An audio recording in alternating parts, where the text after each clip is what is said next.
Hello friends, नमस्ते। Welcome to my YouTube channel. हम कुछ दिनों से ब्रांड डेवलपमेंट के बारे में बात कर रहे हैं। आज हमारा सेकंड एपिसोड है इस ब्रांड डेवलपमेंट सीरीज़ का। और पिछले वीडियो में हमने ट्रेडमार्क की बेसिक साइकिल के बारे में बात करी थी। आज हम आपसे बात करेंगे ट्रेडमार्क को रिसर्च कैसे करा जाए, ट्रेडमार्क में ऑब्जेक्शन और अपोजिशन को कैसे मिनिमाइज करा जाए और बचा जाए इससे, उसके बारे में आपके साथ डिटेल में डिस्कस करेंगे। वीडियो के अंत तक बने रहिए और वीडियो को लाइक, शेयर और वीडियो पे कमेंट करना ना भूलें।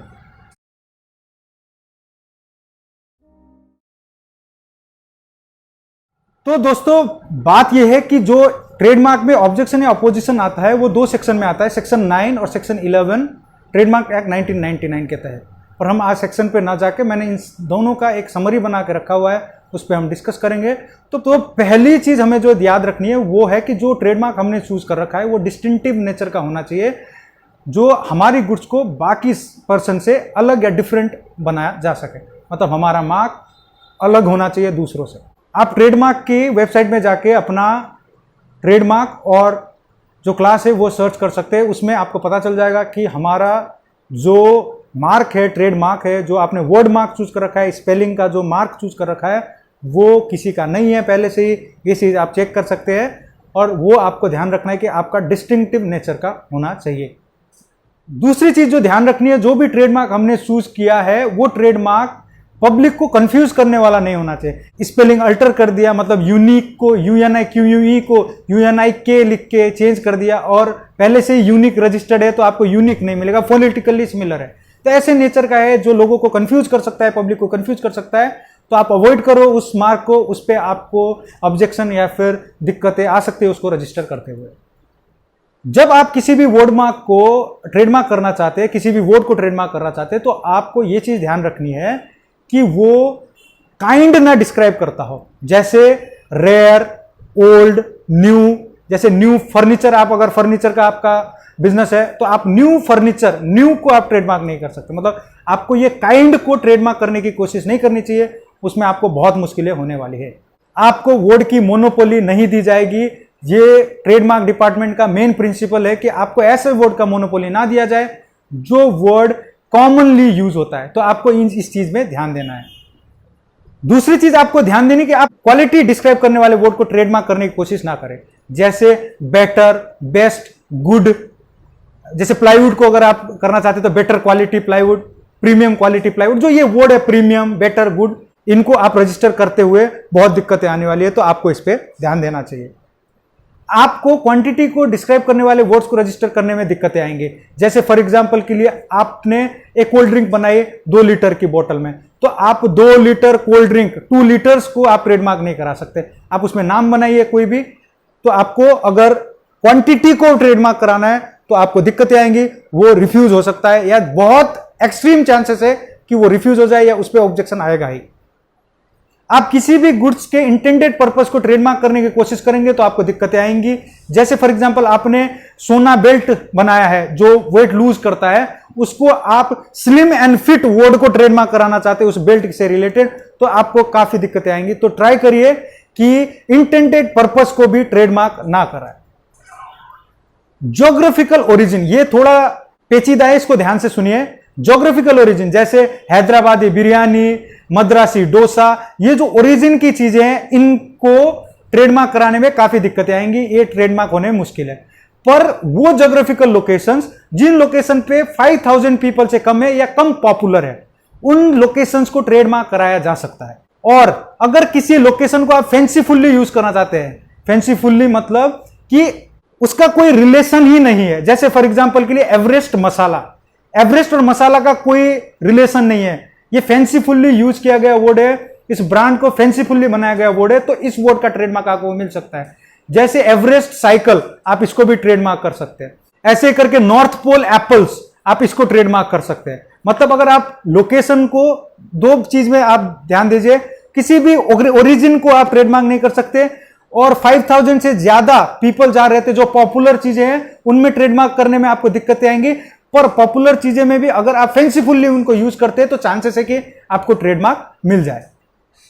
सिमिलरली नदियों का भी सेम सिचुएशन है। जैसे गंगा जल है, वो फेमस है, तो उसको ट्रेडमार्क करने में आपको दिक्कत आएगी क्योंकि वो नॉर्मल भाषा में बोला जाता है। पर अगर आप गंगा साइकिल बनाना चाहते हैं, फैंसीफुल्ली इन रिवर्स का नाम कावेरी अगरबत्ती, जिनका रिलेशन नहीं है, थोड़ा दूर का रिलेशन है, तो फिर इन सिचुएशन में इन चीजों को ट्रेडमार्क करने में आपको आसानी होगी। पर डायरेक्टली रिलेटेड चीजें हैं तो उनको ट्रेडमार्क करने में आपको काफी मुश्किलें आ सकती है। अगर आपको कलर को ट्रेडमार्क करना है, जैसे रेड कलर हो गया, ब्लू कलर हो गया, ब्राउन कलर हो गया या मिक्सचर हो गया, कर सकते हैं, बाकायदा आप इनको आराम से ट्रेडमार्क कर सकते हैं। पर आपको यह ध्यान देना होगा कि अगर आप सिंगल कलर को ट्रेडमार्क कराना चाहते हैं तो फिर वो यूनिक होना चाहिए, आपके गुड्स और प्रोडक्ट को डिस्टिंग्विश करा जा सके दूसरे गुड्स और प्रोडक्ट और सर्विसेज के साथ, मतलब दोनों के बीच में एक यूनिकनेस होना चाहिए, तो वो आप कर सकते हैं। और कलर कॉम्बिनेशन को भी आप ट्रेडमार्क करा जा सकता है। अब बात करते हैं कलर के नेम को, जैसे किसी को अगर ब्राउन वर्ड को ट्रेडमार्क कराना है तो यहां पे भी अगर आप इसको फैंसीफुल्ली यूज करना चाहते हैं, जैसे रेड एंड व्हाइट करके एक सिगरेट है जो फैंसीफुल्ली, सिगरेट और कलर का कोई रिलेशन नहीं है, ये फैंसीफुल्ली यूज किया गया वर्ड है। अगर फैंसीफुल्ली आप इसको यूज करना चाहते हैं कलर को, तो आपको ट्रेडमार्क जरूर मिलेगा। पर शुगर है और शुगर को आपने ब्राउन शुगर या व्हाइट शुगर करके अगर आप ये ब्राउन और व्हाइट कलर के नेम को ट्रेडमार्क कराना चाहते हैं तो आपको ट्रेडमार्क नहीं मिलेगा। ये कॉमन वर्ड हो गए, ये सब यूज कर सकते हैं, इनको ट्रेडमार्क नहीं करा जा सकता। और अगला क्वेश्चन है, क्या साउंड को ट्रेडमार्क कराया जा सकता है? क्या साउंड को ट्रेडमार्क नहीं कराया जा सकता, क्योंकि हमने पिछले वीडियो में ही आपके साथ डिस्कस करा था कि ट्रेडमार्क करने के लिए आपको ग्राफिकली रिप्रेजेंट करने की कैपेबिलिटी होनी चाहिए। तो साउंड को तो हम ग्राफ में चित्र नहीं बना सकते, पर साउंड के जो नोट्स होते हैं, जैसे आपने टिकटॉक एक जो वीडियो ऐप है उसका जो आपने देखा है, एक नोट को उन्होंने अपना लोगो बना रखा है ट्रेडमार्क, तो वो अगर आपने साउंड मार्क को ट्रेडमार्क करना है, ऐसे नोट्स को ट्रेडमार्क करना है, तो वो कराया जा सकता है क्योंकि उनका ड्राइंग हो सकती है। पर कोई आवाज को, कोई साउंड को ट्रेडमार्क नहीं कराया जा सकता। अगला क्वेश्चन बनता है कि स्मेल को, सुगंध को ट्रेडमार्क कराया जा सकता है क्या? नहीं जी, सुगंध को क्योंकि हम चित्र नहीं बना सकते, ग्राफिकली रिप्रेजेंट नहीं कर सकते, इसीलिए स्मेल को भी ट्रेडमार्क नहीं कराया जा सकता है। क्या होलोग्राम को ट्रेडमार्क कराया जा सकता है? यस, होलोग्राम को ट्रेडमार्क किया जा सकता है। शर्त यह है कि वो होलोग्राम यूनिक होना चाहिए, बाकियों से मिलता जुलता नहीं होना चाहिए। आपका अगर होलोग्राम डिफरेंट और न्यू है और यूनिक है तो उसको ट्रेडमार्क किया जा सकता है। अगला क्वेश्चन है, क्या 3D में ट्रेडमार्क हो सकता है क्या? यस सर, 3D में भी ट्रेडमार्क हो सकता है, बशर्त यही है कि यूनिक होना चाहिए आपका ट्रेडमार्क। 3D को भी ट्रेडमार्क किया जा सकता है, 3D मार्क्स को भी ट्रेडमार्क किया जा सकता है। अगला क्वेश्चन आता है कि क्या हम अपने नाम को ट्रेडमार्क कर सकते हैं क्या? आप अपने नाम को ट्रेडमार्क कर सकते हैं क्या? हाँ, सेक्शन 35 एक्सक्लूसिवली बताता है ट्रेडमार्क एक्ट का कि आप अपने नाम पे ट्रेड कर सकते हैं, ये राइट आपसे कोई नहीं छीन सकता, तो आप अपने नाम को भी ट्रेडमार्क कर सकते हैं। एक चीज आपको ध्यान रखनी पड़ेगी, आप उन चीजों को ट्रेडमार्क नहीं कर सकते जो चीजें ट्रेड प्रैक्टिस में रेगुलरली यूज पे आ रही हैं। एग्जाम्पल जैसे ग्रेप वाइन, ग्रेप वाइन को आप, ग्रेप वाइन जो है, अब क्या हो गया है कि ग्रेप का फ्लेवर का वाइन हमारे ट्रेड प्रैक्टिस में हम इसको यूज करने लग गए हैं, तो फिर ग्रेप वाइन वर्ड को, इस पे ग्रेप को आप ट्रेडमार्क नहीं कर पाओगे। मतलब अगर कोई ऐसा वर्ड है जो ट्रेड प्रैक्टिस में यूज होने लग गया है, जैसे कोई चमेली की सुगंध वाली अगरबत्ती होती है, जो ये सुगंधित अगरबत्तियां होती है, उसमें फ्लावर के नाम लिखे जाते हैं, तो अगर ये ट्रेड प्रैक्टिस में बहुत ज्यादा यूज हो रही है तो फिर आपको इसका भी ट्रेडमार्क नहीं मिलेगा। तो आपको यह ध्यान देना पड़ेगा कि क्या किसी चीज ने ट्रेड प्रैक्टिस में एक ऐसा नाम बना लिया है कि अगर उसका ट्रेडमार्क दे दिया गया तो एक पर्टिकुलर कंपनी या एक पर्टिकुलर पर्सन को उसकी मोनोपोली मिल जाएगी, तो फिर उस ट्रेड प्रैक्टिस के वर्ड को, कॉमनली यूज किए गए वर्ड को भी ट्रेडमार्क मिलने में आपको काफी दिक्कतें आएंगी। अगला जो पॉइंट है मैं आपको एक एग्जांपल के साथ समझाऊंगा कि मानिए जैसे कोई वेल नोन ब्रांड है, जैसे हम एयरटेल की बात करते हैं, तो वो टेलीकम्युनिकेशन में बहुत वेल नोन ब्रांड है, ट्रेडमार्क है, और वो टेलीकम्युनिकेशन सेक्टर का है। और कोई पर्सन अगर एयरटेल नाम का ही टायर्स बनाना चाहता है तो ट्रेडमार्क एक्ट करता है कि इस चीज में ऑब्जेक्शन आ सकता है। एक तो पहले इस नए ट्रेडमार्क वाले को अनड्यू एडवांटेज मिले, दूसरा कि जो वो पर्सन है, थर्ड पार्टी है जिसका ट्रेडमार्क है, इस एग्जांपल में एयरटेल वाले अपोजिशन फाइल कर दे कि ये भाई, ये जो एयरटेल का ट्रेडमार्क है हम किसी को देना नहीं चाहते, इसकी वजह से हमारे ब्रांड में दिक्कत आ सकती है, हमारे कुछ रीजन है जिसकी वजह से हम ट्रेडमार्क ये शेयर करना नहीं चाहते। तो इस सिचुएशन में आपको ट्रेडमार्क मिलने में काफी दिक्कतें होंगी, तो अवॉइड करिए वेल नोन ब्रांड को यूज करने में, भले ही आपका गुड्स उनके गुड्स से डिफरेंट हो।